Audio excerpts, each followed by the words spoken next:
The last episode we did together, we had finished off by asking you for a ghost story. And you had offered us a wonderful little tale of a haunted hotel. Do you remember? Yeah. But you had also mentioned you had another one. You had mentioned at the beginning you had two, and you would tell us the funnier one. Yeah. It's not funny. It's a ghost story too. Are you open to telling the second one? I can try. Okay. Okay. All right. So I was in northern Saskatchewan about, it's got to be 20 years ago now. And I had gone to visit some cousins that I hadn't seen for years. And I was close to them when I was young, and I admired them. They were the woman in particular, she was the most beautiful woman I ever met. She was one of those women. It was so beautiful you couldn't even be near her. It was just too much to bear, you know. And it wasn't good for her. It was too much, you know. Helen of Troy. Yeah, really, just amazingly beautiful woman. Her mother was a very beautiful woman too, and so her sister as well. But she was particularly stellar, and I was very close with her sister, who was my age, and we went to visit them in this little town in Saskatchewan, and she was living in a basement apartment with a baby, and this is the beautiful woman, and it wasn't really happy time. Like, I had gone off to university, and my sister was with me, and so was my brother. We had gone off to have our adventures, and they had kind of stayed in this little cloistered small town environment, you know, and I thought they were both, she hadn't manifested her full potential, let's say. And so it was kind of melancholic, sad, Bruce Springsteen sort of, you know, right, sure. Glory Days thing. And so we were there for a while, and we were there for a couple hours. My brother, my younger brother, had really hero worshipped this woman when he was a kid. And not surprisingly, you know, and when we left, my sister, who's a very clear-headed person, turned to me and said, "Glory Days," in reference to the Bruce Springsteen song. And that was kind of sad, you know, and because it was right. And my brother just got upset. He was just upset about that because he thought that what my sister had said was mean. And perhaps it was, but it doesn't,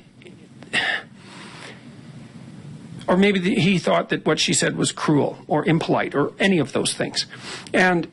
But she was willing to see the stark reality, and he was not. And he was having some trouble in his life at that point with his marriage and with other things. And I was very irritated that he went after my sister. Now, we had got back together. We were living in very different parts of the world, and so we got back together too. It wasn't like we'd been hanging around with each other that much. And so we drove back to another relative's house for Christmas. It was like 30 below, 11 o'clock at night. Bare Saskatchewan highway, no one on it, because there's no one on the Saskatchewan highways, especially not at 11 o'clock in the morning when it's like, or 11 o'clock at night when it's 30 below, and the snow was drifting across the roads. And I was having a serious conversation with my brother, telling him that it wasn't appropriate for him to go after my sister just because she could see what was right in front of her face. And he was kind of naive, you know. And so we had a kind of a scrap. And but we were trying to sort things out. And so then we got to my aunt's place, and they lived in a farm in northern central Saskatchewan. It was very pitch dark and like icy, bitterly cold. It must have been, I said 30 below, but I think it was colder than that. It was plenty cold, man. And my sister went in the house, and my brother and I weren't done talking. And so I said, "Look, let's not go in. We're not done talking yet." So we went into my cousin's garage. It was an old log garage. And inside that, he had a 1970 AMC sports car, rare car, that he was restoring. And he hadn't touched it for a couple of months. It wasn't heated in the garage, and it had a tarp over it. And I was talking to my brother, and the conversation was getting more heated, and I had this uncanny sense, and I can't remember this exactly right because it's so long ago.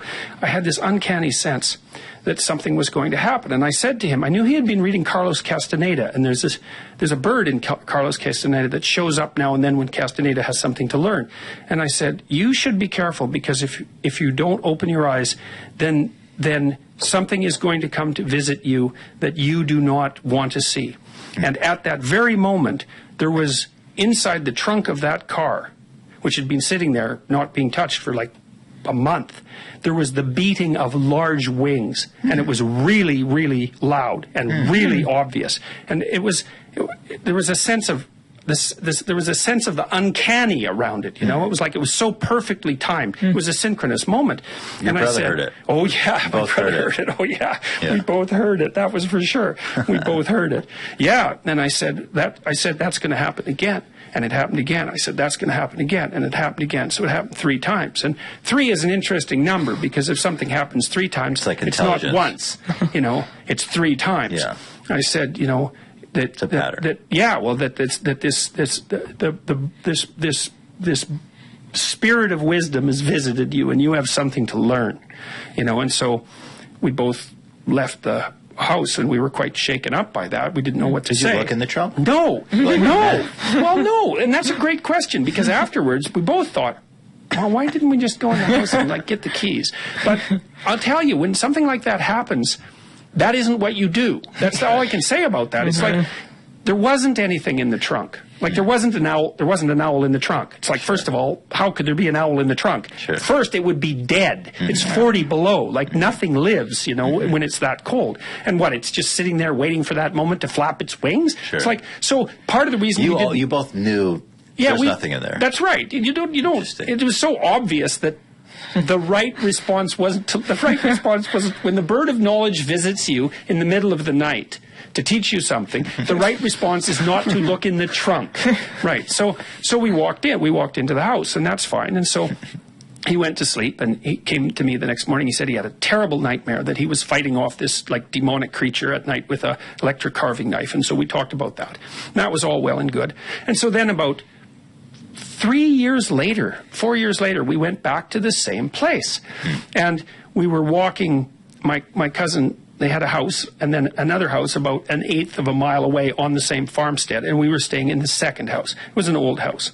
And so we were walking back from the house where this had happened to the other house, and we were talking about it because it was an uncanny experience, and there were some other things that happened associated with it that I can't explain. It's too complicated to explain them.